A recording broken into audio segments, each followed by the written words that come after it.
اور اب میں عزت مآب وزیر اعظم آزاد حکومت ریاست جموں کشمیر جناب راجہ محمد فاروق حیدر خان صدر مسلم لیگ نون آزاد جموں کشمیر سے ملتمس ہوں کہ وہ تشریف لائیں اور خطاب فرمائیں۔ جناب راجہ محمد فاروق حیدر خان۔ اعوذ باللہ من الشیطان الرجیم، بسم اللہ الرحمن الرحیم۔ جناب اسپیکر صاحب، سینئر منسٹر صاحب، وزراء کرام، اکابرین حریت کانفرنس و آزاد کشمیر، خواتین حضرات، میڈیا سے تعلق رکھنے والے میرے عزیز، السلام علیکم۔ جیسا کہ آپ کے علم ہے کہ آج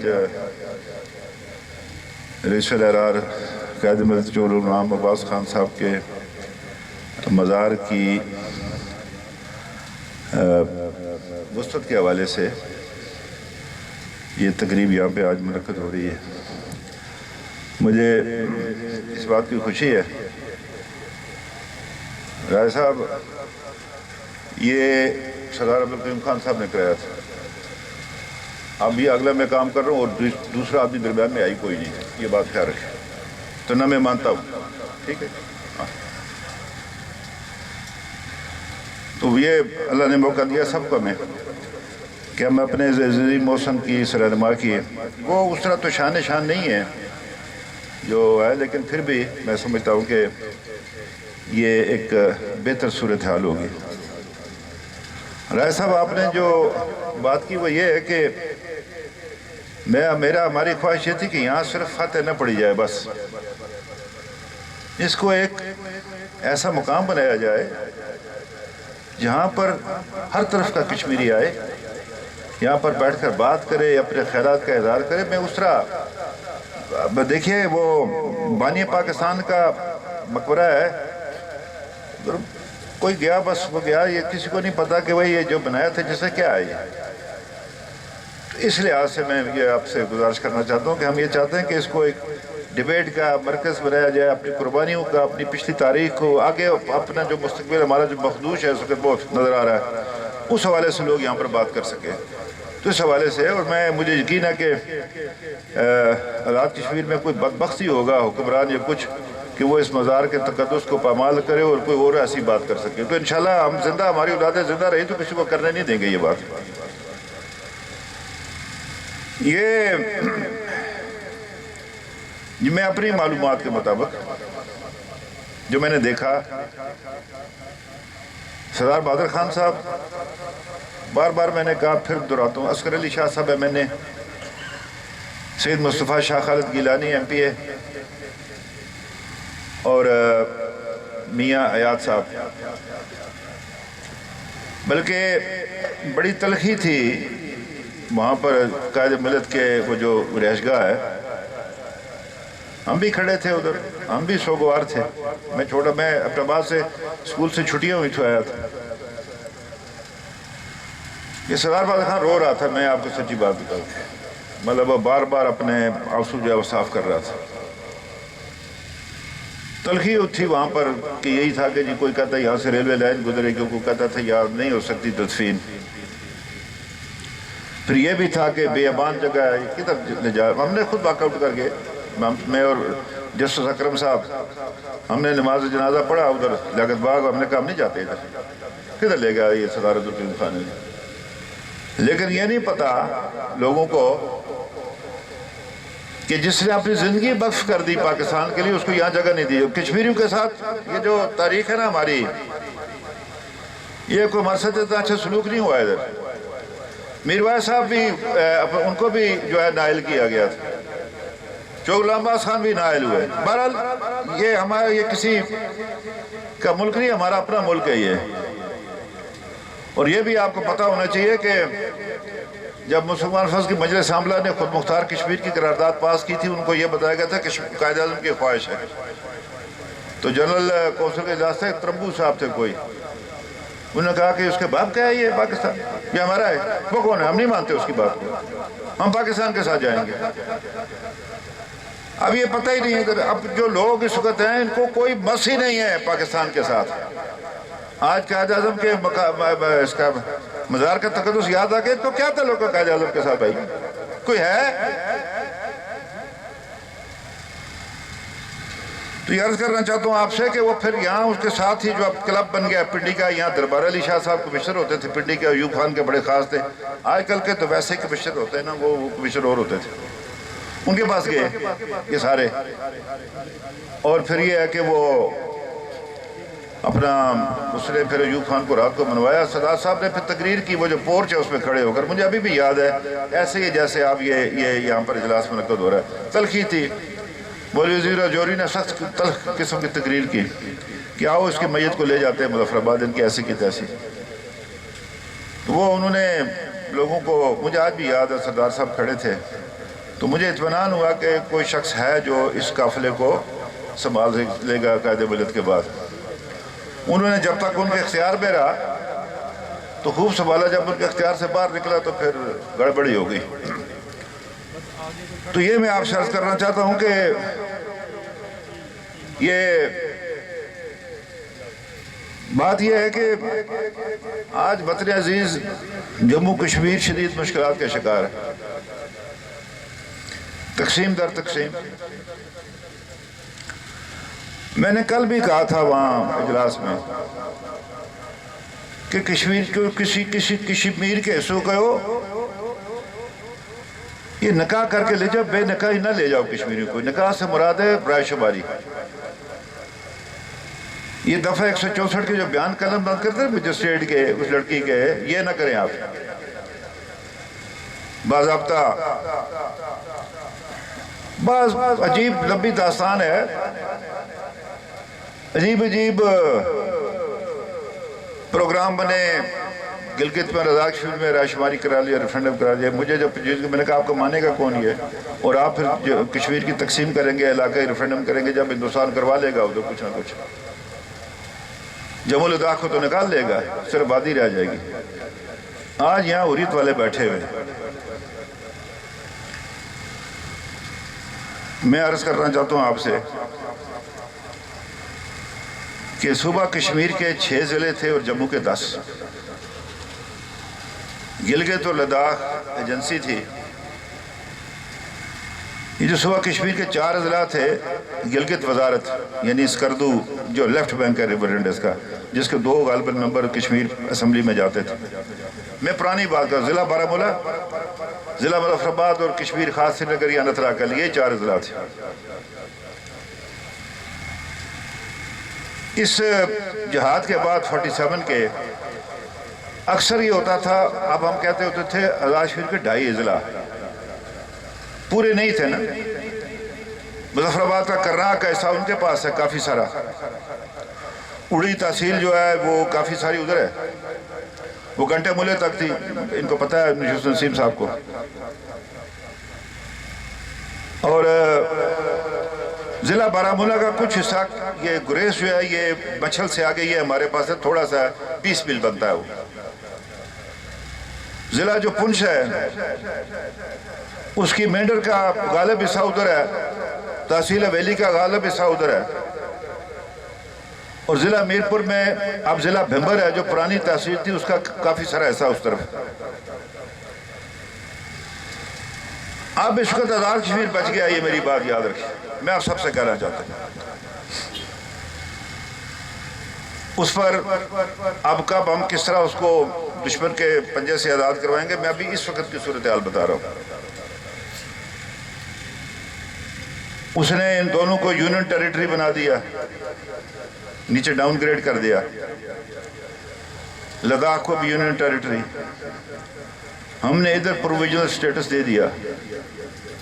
اب ریاست جموں کشمیر جو 84,000 مربع میل تھی، وہ اس کو ضلع مظفر آباد، ضلع پنچ اور ضلع میرپور تک محدود ہو گئی ہے، 5,000 مربع میل تک. یہ ہے اس کو تازہ صورتحال. میں آج ایک جگہ گیا تھا، میں آپ سب سے کہنا چاہتا ہوں بشمول اپنے، انہوں نے کہا آپ کے جو لیڈر آتے ہیں میں کنفیوز کرتے ہیں، اپنی اپنی بات کرتے ہیں ادھر بیٹھنے کے لیے. اس نے مجھ سے کہا یہ حال ہے آپ لوگوں کا، آپ آزادی کشمیر کی بات کرتے ہیں. اس لیے میں آپ سے گزارش کرنا چاہتا ہوں کہ میں نے ایک جگہ گیا تھا، آج تجویز دی ہے کہ آزاد کشمیر کی اسمبلی اور جو لوگ اسمبلی سے باہر ہیں، مختلف خیالات کے مالک، ہر ایک کو حق ہے اپنی بات کرنے کا، کسی کو کوئی پھانسی نہیں، کوئی غدار نہیں ہے ادھر، یہ ڈرامہ بازی کر رہی ہے ادھر کریں، کشمیر میں کوئی غدار نہیں ہے، اگر ہوگا اس کا ہم انتظام کر لیں گے۔ مختلف خیالات کے لوگ، حریت بیٹھی ہے، آزاد کشمیر کے جو پارلیمانی اور جو سے باہر ہے، ہمیں بٹھائیں، ہم گلگت کے لوگوں کو بھی صدا ہمارے ساتھ بٹھائیں، ہم فیصلہ کرتے ہیں نا آپس میں۔ مجھے میں نے خضار صاحب کی، اللہ محفوظ کرے مجاہد اول کو، ان کی ایک تقریر تھی، میں نے ان کے فرزند کو بھیجی، آج وہ ہیں کدھر جی؟ ہیں؟ ادھر کیا کر دیں گے؟ سمانی؟ اچھا میں کہا ادھر سیز فائر لائن تو نہیں کراس کرنے لگے؟ اچھا چلے۔ تو وہ ان کو میں نے بھیجی، اس میں صدار صاحب کہہ رہے ہیں خواتین کا اجلاس جلسہ ہے ادھر میرپور میں جبیر ہوٹل میں، کہ بھئی حکومت پاکستان کون ہے، اس کو کس اختیار دیا کشمیر کے حصے بکھرے کرنے کا؟ یہ فیصلہ کشمیری کر سکتے ہیں، صرف ہم بیٹھے نا گلگت کے لوگوں کے ساتھ۔ ہاں جی، اب بات یہ ہے کہ گلگت کے لوگوں کا ایک خیال رکھے کہ ہم کہتے ہیں یہ بھی نہ کرے تو ان کو آخر دے کیا، وہ انسان ہے، وہ ان کے بھی حقوق ہے، جمہوری حقوق ہے، انہیں خود لڑائی لڑی ہے۔ مجھے افسوس ہے وزیر اعظم نے میجر براؤن کا نام لیا، اس کو پتہ ہی نہیں ہے تاریخ کا پاکستان کے وزیر اعظم کو، کیا پتہ ہے اس کو؟ اسے کرن حسن کا نام ہی نہیں لیا، اسے بریگیڈیئر اسلم کا نام ہی نہیں لیا، وہ اس کا میجر تھے اصغر خان کے بڑے بھائی، انہوں نے اس کا نام ہی نہیں لیا، اپنا اس کا کیپٹن بابر کا، ان کو میجر براؤن یاد آ گیا، وہ انگریز کا ٹاؤٹ برطانوی حکومت کا، وہ یاد آ گیا۔ اب ان کو سردار عالم کا بھی نام بھول گیا، اس کا بھی لے لیتے۔ یعنی جن لوگوں نے کام کیا ان کا بات ہی کوئی نہیں کرتا، نہیں ہمیں تاریخ بنانے لگے۔ ہاں ذرا سناؤ، کھولو ذرا، لگاؤ اور 058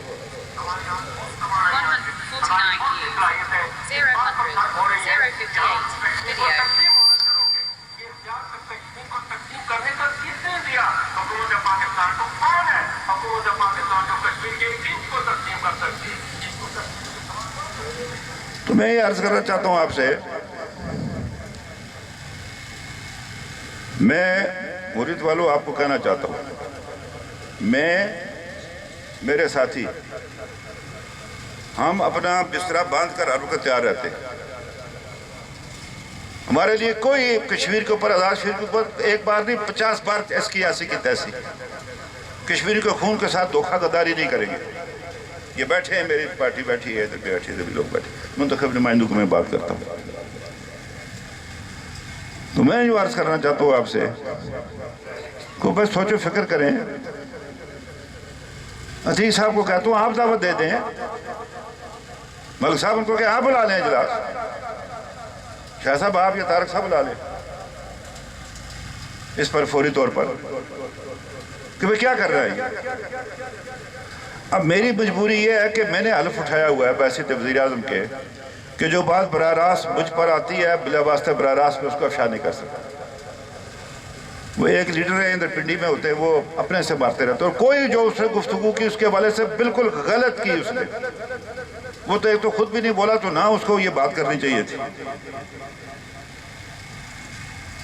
اس لیے میں آپ سے عرض کرنا تھا، میں نے یہ گلہ مجھے ضرور ہے وزیر اعظم صاحب پر، کہ آپ نے اتنی بات ضرور کہتا ہوں کہ وہاں ایک بات ہوئی تھی کہ اس کو الیکشن کے بعد کریں گے اس کے بارے میں، انہوں نے انتخابی سیاست کے تحت جو جا کر جو ہے وہ ادھر بات کر دی۔ کشمیر انتخابی سیاست کے لیے نہیں ہے، یہ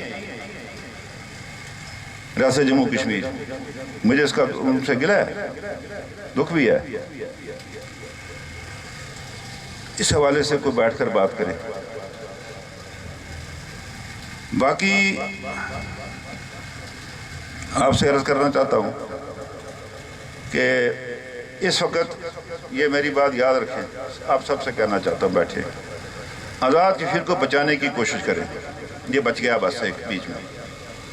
دیکھیں نا مقبوضہ جموں کشمیر ہندوستان کے قبضے میں ہے. وہ کسی کو اندازہ ہے کہ ہمارے بیٹے بیٹیاں کیسے زندگی گزار رہے ہیں وہاں پر؟ ادھر 15 دن میں لوگوں کی چیخیں نکل گئیں لاک ڈاؤن میں. اور میں نے کہا وزیر اعظم صاحب سے بیٹھے ہوئے تھے, میں نے کہا کب ادھر جا کر بھی دیکھو بھائی, انہوں نے کوئی مطالبہ کیا ہے ہندوستان کی حکومت سے میں یہ دو کھانے کے لیے وہ دو؟ وہ انسان نہیں ہے.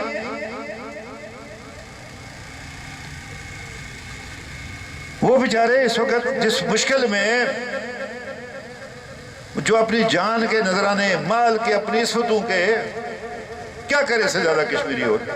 ایٹم بم تو اس کے پاس ہے نہیں کہ وہ پھٹائے.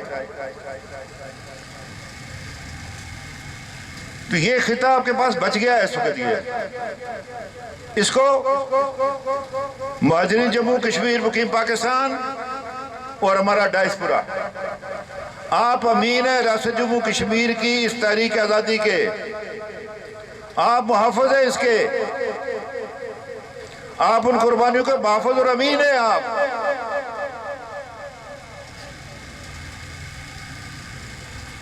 تو ادھر اکھاڑ پچھاڑ نہ کریں آزاد کشمیر کے اندر. میں نہیں کہتا کہ مجھے رکھے کوئی, میں یہ نہیں کہہ رہا. میں نے کب کہا یہ؟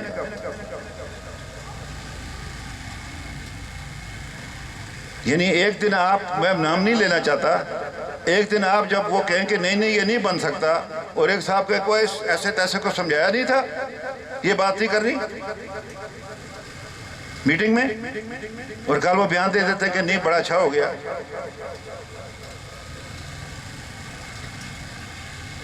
یہ نہ کریں اس طرح کشمیر کے ساتھ. کیا بنے گا؟ میری جگہ مطلب میں کیا اس میں رکھا ہوا, کیا اس میں؟ اگر یہ ذمہ داری ہے تو مشکل جگہ ہے یہ. ہم ویسے سیر شہر کر رہی ہے تو ٹھیک ہے.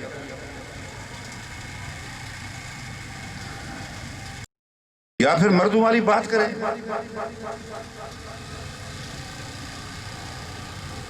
کھڑے ہو جائیں. نہیں, ہم یہ نہیں, ہمیں ہمارا یہ فلاح, ہمارا سٹیٹس کے بارے میں یہ بات کریں نا بات. ادھر بھی تو ادھر بھی, ادھر بھی تو ادھر بھی. کیا مطلب ہے یہ جنگ زرگری لگائی ہوئی ہم نے ادھر؟ ہم سب انتخابی سیاست کے شکار ہیں. اس لیے میں آپ سے عرض کرنا چاہتا ہوں, درد دل سے آپ سے کہتا ہوں, مجھے جو کہیں گے میں حاضر ہوں. میرے ساتھی بیٹھے ہیں, یہ بیٹھے 1 2 3 4 5 منتخب ممبر, ہم ہر قربانی دینے کے لیے تیار ہیں کشمیر کے لیے.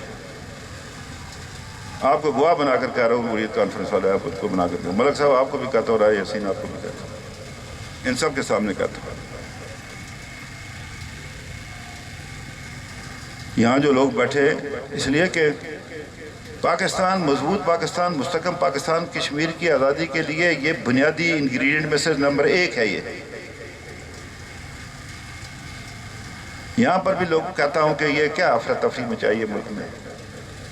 اب تقریباً سارا پاکستان مودی کا ایجنٹ ہے, بھارتی ایجنٹ ہو گیا ہوا ہے. کتنا خوش ہوگا مودی ہندوستان میں کہ میرے ایجنٹ 22 کروڑ ہو گئے. وہ کیا ہو گیا آپ لوگوں کو؟ لعنت پڑے اس مودی کو اور ہندوستان کو. اللہ غارت کرے ان کو, گھر کرے ان کو, کورونا میں ساروں کا ستیاناش ہو جو انہوں نے کشمیریوں کے ساتھ کیا. چھوٹی سی بات نہیں ہوتی, فلانا انڈین ایجنٹ ہے, فلانا یہ, فلانا وہ ہے. وہ چلو مجھے بھی بنا دیا, کوئی بات نہیں ہے, ہندوستان کے غداری کا مقدمہ. میں اس دن وہ مظفر آباد ملک صاحب قلعہ ہے نا, وہ سرخ قلعہ, اس کو رینوویٹ کر رہے تھے, تو ادھر گیا, انہوں نے کہا یہ قلعہ. میں نے کہا ہاں مجھے پتا ہے, میں تو چھوٹا تھا ادھر, میرے سسر بھی غداری میں اندر ہے, کوئی نئی بات نہیں ہے میرے لیے اس قلعے میں. تو یہ مجھے وہ سارا کچھ سین یاد ہے. قائد ملت کا سیکرٹری آئے تھے کشمیر افیئرس کے, حکومت پاکستان کی نمائندگی کرنے کے لیے جنازے میں. ادھر لیاقت باغ میر وائز صاحب نے پڑھائی تھی نماز جنازہ. تو ایوب خان صاحب نے پھر کہا کہ آزمودہ کار قائد ملت کے بارے میں. لیکن ایک بات آپ کو یاسین صاحب بتاؤں, یہ برا نہ منائیں, یہ مجھے ملک رشید اب زندہ نہیں ہے، وہ ایک چلتی پھرتی تاریخ تھی کشمیر کی. انہیں مجھے بتایا آپ کو شاید نہیں علم، قائد ملت اس سے پہلے بھی بیمار ہوئے تھے، وہ ادھر سینٹرل ہاسپٹل میں تھے. میں بھی والد صاحب کے ساتھ گیا تھا، میں تو باہر رہا، والد صاحب گئے تھے پتہ کرنے کے لیے سینٹرل ہاسپٹل پنڈی. اب اس کا پتہ نہیں کیا نام، بے نظیر ہاسپٹل نام ہے. ہاں مجھے ملک رشید صاحب نے بتایا، ہم باہر انتظار میں تھے، کچھ لوگ قائد ملت پاس کے تو ادھر سے نکلے باہر. تو جب ہم گئے تو مجھے پوچھا کہ رشید ان کو جانتے ہو، کون تھے یہ؟ میں نے کہا ہاں جی جانتا ہوں، یہ آئی بی کے افسر سے. تو پوچھنے لگے کہ تو پتہ ہے کیوں آئے تھے میرے پاس؟ میں کہا جی ہمیں تو نہیں پتا. کہنے لگا ایوب خان سے بات کرنی ہے. انہوں نے کہا میں جمہوریت پر یقین رکھنے والوں میں کسی ملٹری ڈکٹیٹر سے بات نہیں کروں گا، ان کو کہو جاؤ صدر ان سے بات کرو. تو اس لیے یہ جو آپ کی پارٹی ہے نا، یہ جو ملٹری ڈیموکریسی، اس وجہ سے آپ اس کی جانشین نہیں ہو سکتے. وہ میں خود ہوں، میں ادھر سے میں خود ہوں، اسی لیے میں کہتا ہوں. میں نے سردار صاحب کو بھی کہا تھا، اللہ اس کو مغفرت کرے، بڑی میں نے کہا آپ کا جانشین میں خود ہوں، اور کون ہے؟ میں مانتا ہی نہیں کسی کو. تو گزارش آپ سے کرنا چاہتا ہوں، میں پھر اس طرف آنا چاہتا ہوں آپ سے، بات میری لمبی ہو گئی ہے. آئیے بیٹھیں، یہ حکومت، یہ ساری، یہ کرو فر، یہ ہوٹر، یہ بھی مل جائیں گے سب کو، جس کو اللہ نے جس کے نصیب میں رکھنا اس کو مل جائیں گے. لیکن ان آزادیوں کا، اس آزادی کا، اور جو 47 میں کل جا رہا ہوں سیالکوٹ یوم شہداء جموں کے لیے تقریب میں، یہ ادھر بیٹھے ہوئے ہیں وہ اپنے عارف کمال صاحب کے، وہ بیٹھے، وہ ان کے وہ بھائی نے، اللہ ان کو مفتی طارق صاحب نے کتاب لکھی، تو وہ یہ 1 سال کے تھے، یہ رو رہے تھے. کسی نے کہا ایسا گلا گھونٹو، اس کو مار دو تاکہ اس کو نہ پتہ چلے، اس کو دشمن کو نہ پتہ چلے کہ اندر بیٹھے ہوئے ہم نے پناہ دی ہوئی. تو انہوں نے کہا جب ہم آئے ادھر سے تو ایک جگہ ہم گئے، ادھر پہنچے، جب ایک آدمی تھا، ہم نے پوچھا اسے کہ یہ کیوں، کون سا ہے؟ اس نے کہا یہ پاکستان ہے. تو کہنے لگے ہم نے مٹی پر اپنا وہ جو سجدہ ریز ہوئے کہ ہم پاکستان میں آ گئے. تو جو ادھر داستانیں ہوئی ہیں اس میں جموں میں اور پھر اب وادی میں جو ہو رہی ہیں، تو اس کے خون کے ساتھ جو غداری کرے گا نا وہ بچ نہیں سکتا. اللہ اس کو ذلت آمیز انجام سے دو چار کرے گا. اس کو وہ ادھر ہو، کوئی دریا جہلم سے ادھر یا دریا جہلم سے ادھر ہو. تو یہ اب آپ کو کچھ پتہ ہوگا اس کا جو تنازع چل رہا ہے. تو یہ زمین غلام رسول بیگ صاحب کے نام پر، میاں یاد بخش صاحب نے ان کے نام کی تھی، نہ آپ کے نام ہے، نہ میرے نام ہے، نہ کسی کے نام ہے. وہ بیٹھے ہوئے ہیں اس کے، وہ ادھر بیٹھے ہیں، واحد بیگ صاحب بیٹھے ہوئے ہیں، وہ بیٹھے صاحب. یہ 2 شخص جو ہیں، ان کے والد صاحب اور سمدوانی صاحب. میں جب بھی اپنے باپ کے ساتھ قائد ملت کو ملنے گیا، یہ سوال ہی پیدا یہ 2 آدمی نہ ہوں جو ان کے قائد ملت کے پاس نہ بیٹھے ہوئے.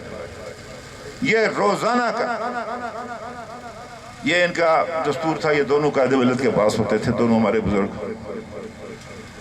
اور قائد ملت کی جو زندگی تھی، جو سادگی تھی، لمبی بات ہے، وہ بڑا مشکل کام ہے اس کو جو ہے وہ اپنانا. ہم بات کرتے ہیں نا، سارے کہتے ہیں اسلامی نظام، اپنے اوپر نافذ نہیں کرتے، دوسرے کے لیے. یہ بڑا پرابلم ہے اس میں کے اندر. تو بہرحال یہ ہے کہ اس کو انشاءاللہ سیکرٹری صاحب اس کو جلد از جلد جو ہے نا اس کا کام شروع کریں. ٹینڈر ہو گئے ہوئے، کام شروع ہو گیا نا، تو اس کو کریں. پھر یہ مسجد بھی ہے، وہ باقی چیزیں بھی ہیں. اور ایک وہ طاہر ایوب صاحب نے آنا تھا آج، لیکن طاہر عباس صاحب نے ساری، تو وہ ایوب خان کو بنانے میں بھی قائد ملت کا ہاتھ ہے، ورنہ اس کو کس نے بنانا تھا. عربی جی بھی آپ کو بتا دوں بات. لوگوں کو نہیں پتہ نا، میں کبھی کبھی یہ خفیہ اور یہ بھی بتاؤں گا کہ مولانا مودودی نے اس کے بارے میں کیا کہا تھا اور قائد ملت بعد میں پھر کیا کہا. آج کل یہ ہے نا، آج کل وہ لگا دیتے ہیں آپ فلانے کے خلاف ہیں، اس لیے ذرا پرہیز کرتا ہوں بات سے. تو یہ اس میں انہوں نے آنا تھا، بھی مجھے فون کیا، سڑک میں ٹریفک تھی تو وہ نہیں آ پائے، تو میں نے کہا جی میں آپ دوبارہ کہیں آئیں گے تو ادھر بیٹھیں گے، تو انشاءاللہ 18 دسمبر کو قائد ملت کی برسی بھی کریں گے۔ اصل میں ہمارا کام، آخری بات کہنا چاہتا ہوں، ہمارا کام رونا دھونا رہ گیا کشمیریوں کا۔ 5 جنوری کو بھی روتے ہیں، جنگ بندی ہوئی تھی جس سے پہلا مہینہ جولائی تھی انگریزی، جولائی میں کبھی ہم برہان وانی کے لیے روتے ہیں، کبھی افسر گرو کے لیے روتے ہیں، 13 جولائی کو بھی روتے ہیں، پھر اس کے بعد 5 اگست کو بھی اب رونا شروع کر دیا، اور پھر یہ ہے کہ 6 نومبر کو بھی روتے ہیں۔ ہمارا رونا دھونا ہی رہ گیا کشمیریوں کے لیے، اور کوئی چیز ہمارے لیے رہی نہیں ہے۔ وہ جو سید علیہ رضا کا کلام ہے جو سید ناصر جہاں پڑھتے ہیں، اب ان کا بیٹا پڑھتا ہے یہ شب عاشور کو، شعر تو مجھے یاد نہیں، مطلب یہی ہے اس کا کہ بچے تو اگلے اور بچے اگلے برس تو ہم ہیں اور یہ غم پھر ہے، جو چل بسے تو سلام آخر ہے۔ بس یہ ہے ہمارا، اور کیا رہ گیا ہمارے لیے۔ اس وقت کشمیریوں کو ادھر جو ہے ان کو حوصلہ بڑھانے کی ضرورت ہے ان کا، لیکن یہ ہے کہ اپنے گلے کٹوانے کا انہوں نے کوئی ٹھیکہ نہیں بھرا ہوا، اس کا بھی خیال رکھیں۔ ریاست کی جغرافیائی عبادت اور یہ جو یون ریزولوشنز کے تحت اس کا حل، اس کے اوپر اپنی توجہ مذکور رکھے۔ یہ حکومتیں آئیں گی جائیں گی چلی جائیں گی، لیکن تاریخ بڑی بے رحم ہے، یہ تذکرہ ضرور کرے گی کسی میر جعفر اور میر صادق کا۔ ہمیں کوشش کرنی چاہیے ہم میں سے کوئی اس زمرے میں نہ آئے۔ تو ان الفاظ سے آپ سے اجازت چاہتا ہوں، آپ کا بہت بہت شکریہ جی۔